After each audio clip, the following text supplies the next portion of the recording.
Have you ever believed that a 6-year-old girl could stop a bloodshed armed with nothing but a worn-out blue blanket? It happened during the kind of blizzard that turns men bitter and makes strangers turn away from each other.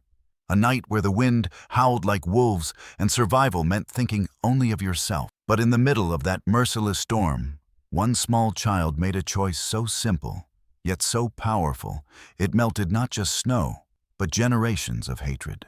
This isn't a tale of heroes with guns or legends carved in stone. It's the story of a little girl, and the night she chose love over fear. Today you'll hear one of the most emotional and unforgettable stories ever told on the American frontier. A moment when a child's act of compassion challenged everything adults thought they knew about enemies, survival, and the meaning of humanity. In this video, we'll explore how a tiny gesture saved a baby's life, how an ancient tradition of honor was awakened in response, and how a divided community was forever changed by the heart of one little girl. Because sometimes the greatest revolutions begin not with speeches or battles, but with a blanket and a child who simply refused to look away. Let's begin with the night the storm came, and nothing would ever be the same again. The storm had come without warning, howling down from the mountains like an ancient spirit awakened. For 3 days it swallowed everything: roads, trees, fences, and hope. Snow piled against the wooden trading post until the windows became pale circles of frost. Inside, breath turned to mist, and even the fire seemed to flicker with fear. But what the storm froze wasn't just the land, it was the space between people. In a forgotten corner of the frontier, a small group of settlers huddled together inside the outpost. They were strangers, brought together by bad timing and worse weather. Some had come for supplies, others for shelter.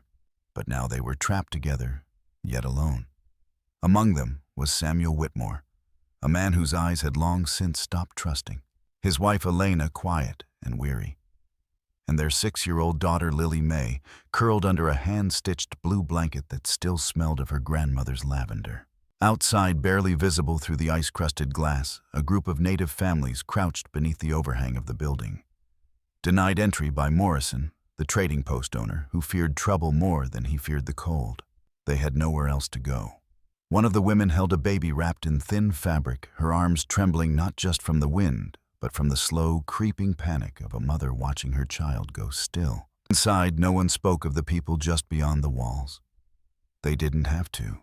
The silence was thick with unspoken rules and inherited fears, the kind that weren't written down, but were carved deep into the bones of a land soaked with conflict. It wasn't hatred that kept the settlers from reaching out. It was something colder: indifference born from survival. You don't open your door when your own fire is barely alive. You don't risk safety for strangers when you've got mouths to feed, coats too thin, and winter breathing down your neck. But Lily Mae was only 6. She didn't understand lines drawn by blood or treaties or skin.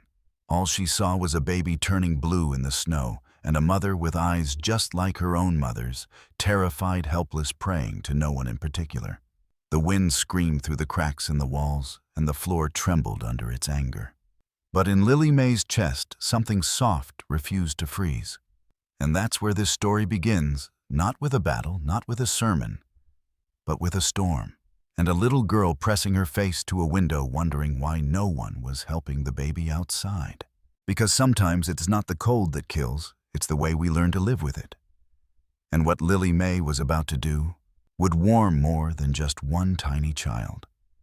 It would ignite something far greater. Now let me take you to the moment when she made the choice. The moment a 6-year-old girl stepped into the snow with nothing but a blanket and a heart full of courage. It's easy to forget how much power lives in the smallest things. A pair of eyes too young to judge. A heart too innocent to calculate. A blanket too thin to be of much use to anyone, except the one who needs it most. Lily Mae. Whitmore was only 6 years old. She didn't know about boundaries or borders or broken promises between settlers and native tribes.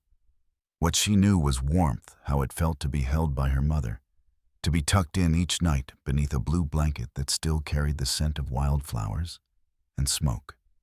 It was the last gift her grandmother had made before the fever took her.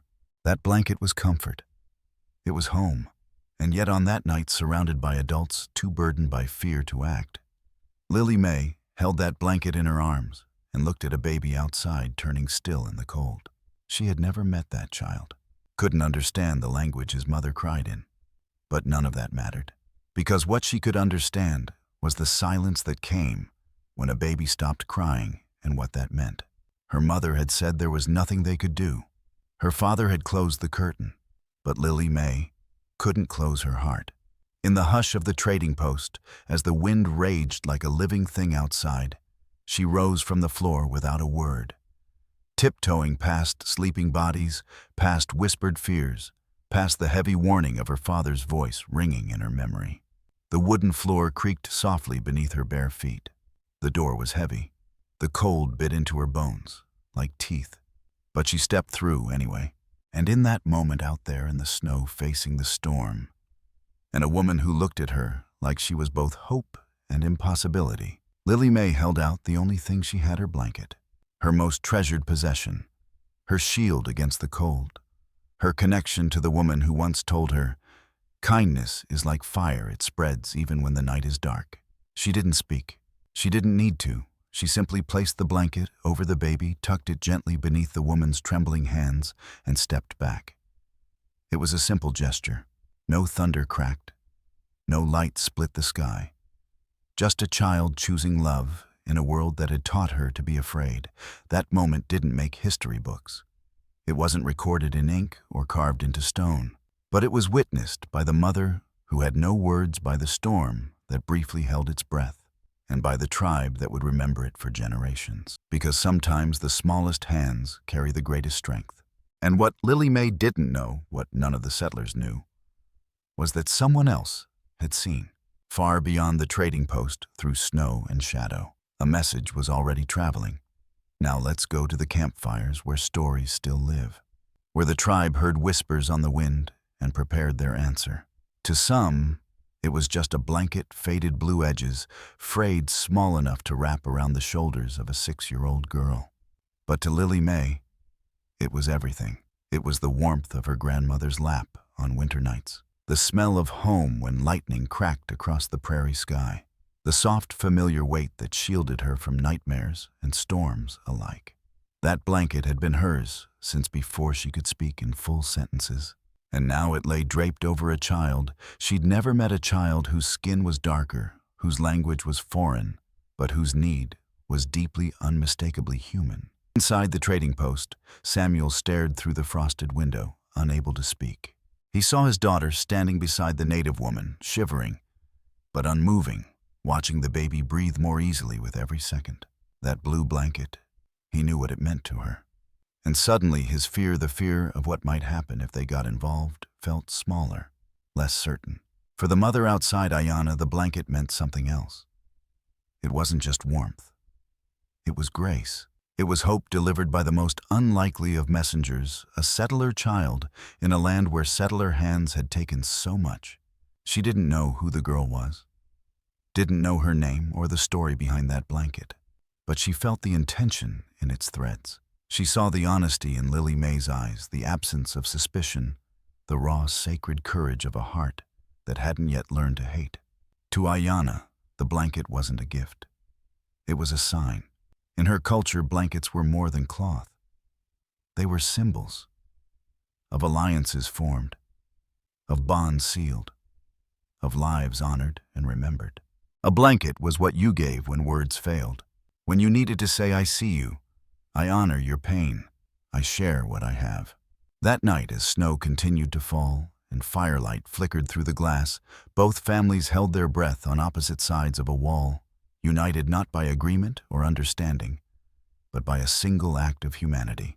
And while the settlers may not have known the depth of what had just been offered, the tribe did. Word traveled fast in ways settlers never understood. The wind carried stories, the snow held secrets, and miles away, men on horseback began to ride, not with weapons drawn, but with something else in their saddlebags, because a child had offered warmth to a dying boy. And in return, a people would bring their answer. Now ride with me into the heart of the storm, where the snow hid not enemies but riders bearing legacy memory. and a sacred debt yet to be repaid. Long before telegram wires stretched across the plains, before roads carved lines into the land, there was another kind of network, one built not of machines, but of memory, of watchful eyes, of stories carried by wind and firelight. That's how they knew. The tribe didn't need a message written in ink or a rider with a letter. The moment Lily May stepped into the storm and laid her blanket across the child, something shifted, not just in the air, but in the invisible current that passed between people deeply attuned to one another's suffering. Ayana's husband had not returned from his last hunt. She had traveled far, hoping to reach the main tribal camp before the worst of the blizzard. But when the storm closed in and the child grew colder in her arms, she had stopped at the trading post, hoping for shelter, receiving only silence. What she didn't know was that a scout from her people had been following from a distance, keeping watch. Not to spy, not to trespass, but to protect. And when he saw the settler child hand over her only warmth to save one of their own, he turned his horse into the wind and rode fast and quiet as generations had before him. He didn't just report an act of kindness. He told a story. And in the tribal camp, nestled deep within the trees, by fires struggling to survive, the cold elders and warriors listened with heavy stillness. They heard of the blue blanket, of the girl with eyes full of courage, of the baby whose color returned not through medicine, but through mercy. Among them sat Takakota, respected leader, keeper of memory, voice of the old ways. He did not speak right away. He closed his eyes, laid a hand on the earth, and let the silence say what words could not. This was not an ordinary gesture, he knew. It was not charity. It was not pity. It was something older than treaties, older than even the rivers that carved through the land. It was recognition. In that moment, the tribe didn't debate. They didn't wonder if it was safe. They simply prepared. Blankets were folded. Bundles of dried meat and herbs were tied. The old pipe carved generations ago for moments of great consequence was carefully wrapped. Not because they were obligated, but because they were called. You see, in their world, kindness is not repaid with words alone. It must be returned in kind, and then some, so that the next generation knows what honor feels like when it's passed from hand to hand like sacred fire. They rode into the storm, not with rage, but with reverence, not to take, but to give. And at the trading post, as the wind howled louder and the settlers shivered behind their walls, they were coming, not to threaten, but to thank. And what happened next would challenge everything the settlers thought they knew about the people they called strangers. For a moment it felt like the world had exhaled. The storm, once roaring like a beast, began to quiet. The wind softened to a whisper. Snow fell more gently like feathers instead of daggers. Inside the trading post, the fire crackled a little stronger, and Lily May, now wrapped in her father's coat, leaned against her mother's shoulder with tired eyes but a calm heart. Outside, something remarkable was unfolding. The riders had arrived not in fury, but in silence. They moved like shadows through snow, forming a protective circle around Ayana and her child. The elders dismounted slowly, their furs dusted with ice, their eyes not on the settlers, but on the baby, wrapped in blue. No weapons drawn, no words of anger, just reverence for life, for honor, for the child who had shared her warmth. Samuel stood in the doorway, unsure whether to reach for his rifle or drop it entirely. Even Morrison, gruff and guarded, found himself hesitating. The settlers had expected confrontation, but what they saw looked more like ceremony. That's when Garrett arrived. He didn't come with quiet footsteps or soft eyes. He came with boots that stomped, with a sneer sharp enough to cut glass, with hatred that had been fed for years by fear, ignorance, and the false sense of power that comes from keeping people apart. Garrett Mitchell was the kind of man who never questioned his own anger. He wore it like a badge. And when he saw native riders standing near settlers, speaking, offering gifts, holding blankets instead of blades, his fury grew. Because to men like him, kindness is dangerous. It threatens the very foundation of control. When people reach across lines, shake hands, share food, they stop needing protection from monsters that never existed. And men like Garrett, they need those monsters. They need the fear. He called them savages, accused them of trickery, laughed at the gifts in the snow, and mocked the blanket that had saved a child's life. But what unsettled him most wasn't the tribe. It was Lily May, the little girl who stood there with no shame, who looked up at him, not with fear, but confusion, who asked with the pure honesty of a child, "Why are you so angry?" And for a moment, he had no answer, because she wasn't supposed to be brave. She wasn't supposed to question him. She wasn't supposed to make him feel small. But she did, and that terrified him more than any warrior ever could. The silence that followed was deep, the kind that holds its breath before history shifts. And just beyond that silence, more settlers were arriving, lanterns glowing, hearts unsure.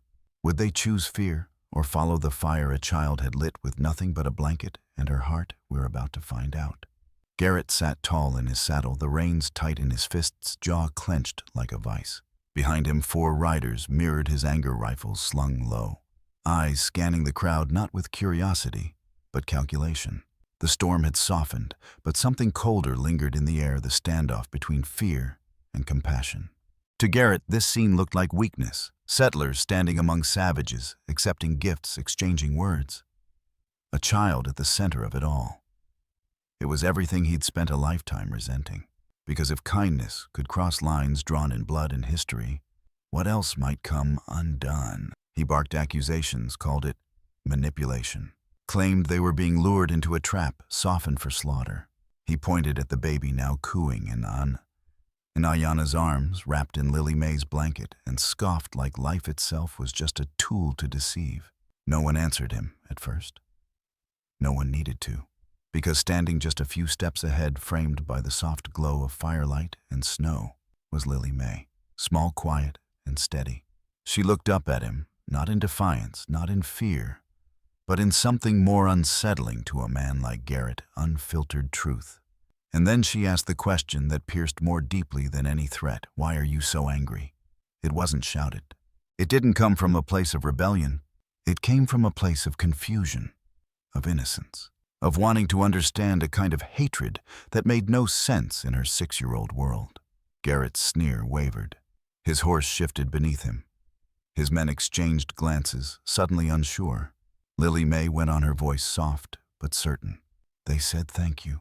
That's all. I gave them my blanket, and now they want to give one back.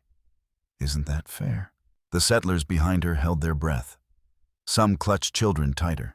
Some looked at one another with shame rising like heat, because the truth was simple and undeniable.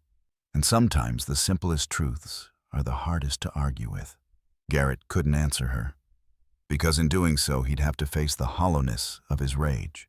He'd have to admit that what he hated wasn't danger, it was change. And Lily May, she was that change wrapped in a coat too big for her, standing in the snow, embodying the one thing men like Garrett had no defense against: empathy without agenda. Takakota watched the scene quietly, his eyes reflecting something ancient. He leaned toward Samuel and said gently, "Your daughter speaks wisdom that shames grown men. Perhaps it is time we let the children teach us." But not everyone learns when taught. Garrett's hand dropped near his holster. A flicker of old violence flashed in his eyes. And just as the tension coiled like a storm preparing to return, another light appeared through the trees. Lanterns, footsteps, voices.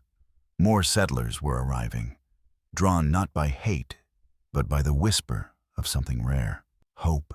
And what unfolded next would turn a fragile moment into a turning point no one could forget.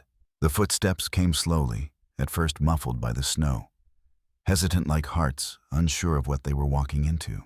Lanterns swayed in the dark, held by hands, calloused from farming, mending, surviving. Women bundled in shawls, children peeking from behind coats, elderly men with eyes narrowed, not in judgment, but in concern. They had heard there was trouble at the trading post.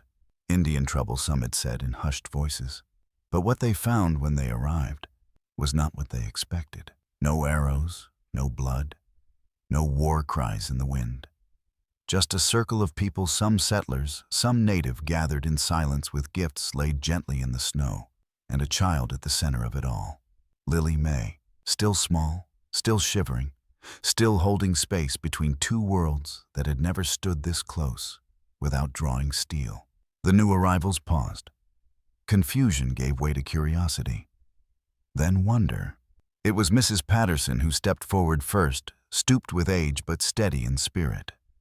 Her eyes landed on Ayanna and the baby swaddled in blue, on the tribal elders standing with open hands, on Lily May, whose quiet courage still echoed in the air.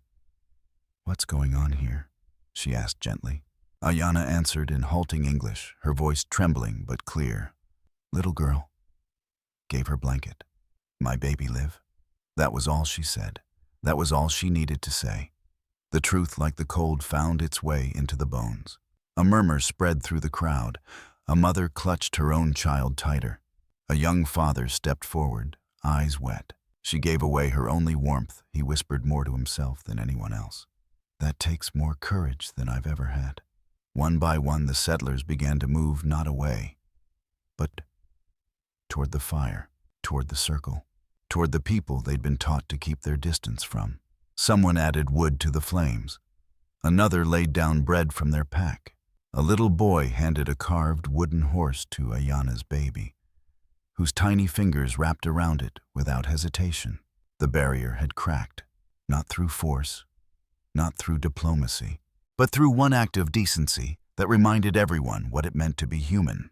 Even Morrison, the trading post owner, slowly stepped out, clearing his throat like it hurt to speak through pride. "Seems we've got more in common than I thought," he muttered.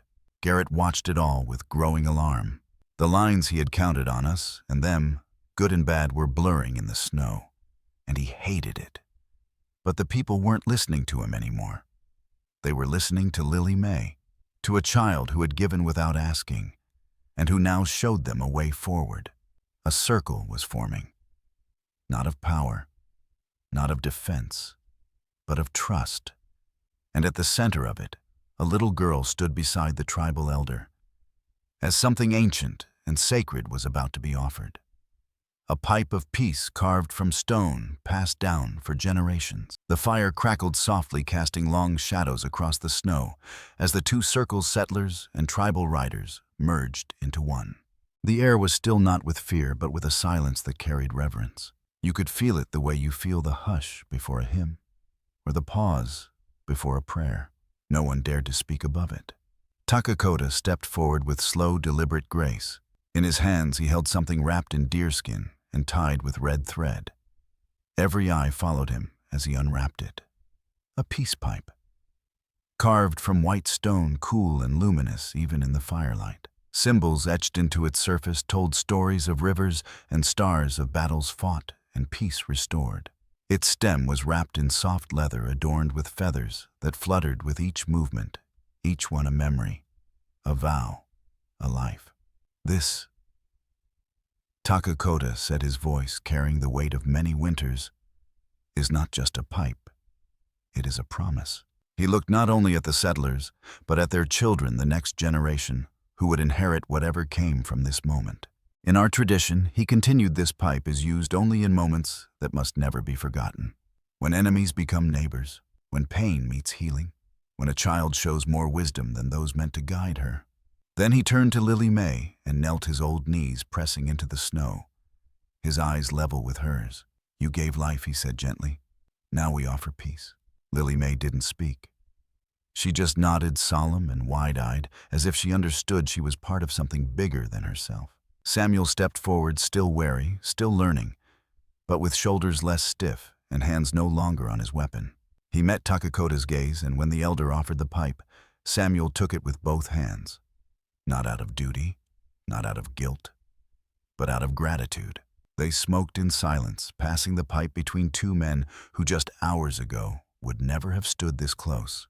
Each breath they shared was a kind of prayer, a quiet vow that kindness would not go unanswered, that a child's courage would not be wasted, that the land between them could be something more than a battlefield.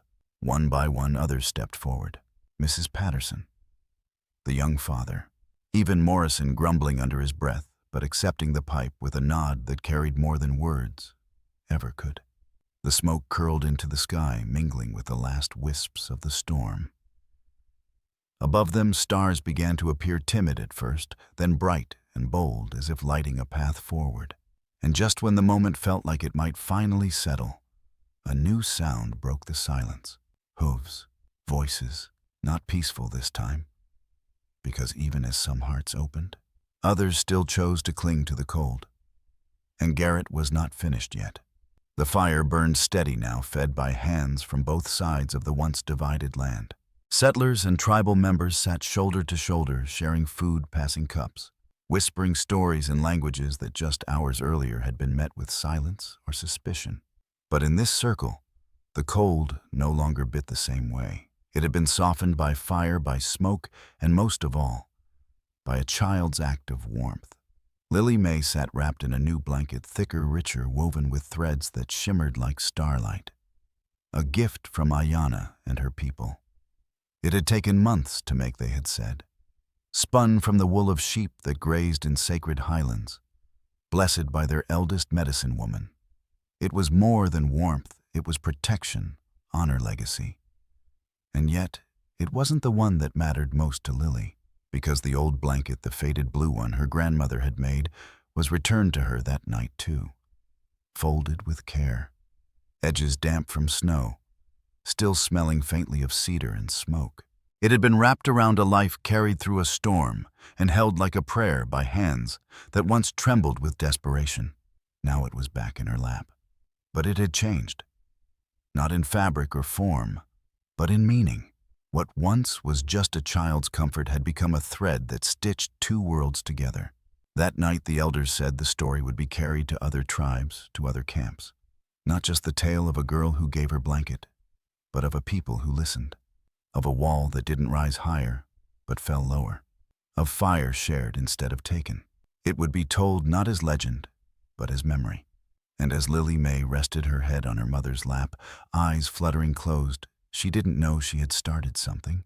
She didn't know that 20 years from now, that baby boy Ayanna's son would grow into a leader who remembered the night a settler girl saved his life. Or that he'd be the one to broker peace in a time of renewed tension, citing not politics or treaties, but a blue blanket and the fire it lit in the snow. She didn't know any of that, but she didn't need to. Because what she did know, what her 6-year-old heart understood better than all the men with guns, was that when someone is cold, you give them warmth. And when someone gives you kindness, you answer it with your own. The legacy of the blue blanket wasn't just the child it saved, or the gifts it inspired, or the stories it gave birth to. It was the reminder that even the smallest act, when done with love, can echo for generations. But not all echoes are kind. Not all men welcome peace.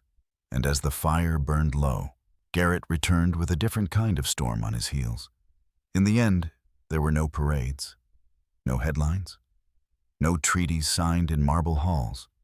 Just a girl, a blanket, and a fire that stayed lit long after the storm had passed. Lily May never saw herself as a hero. She was just cold. And saw someone colder. She gave what she had. Not because she wanted recognition, but because it was the right thing to do.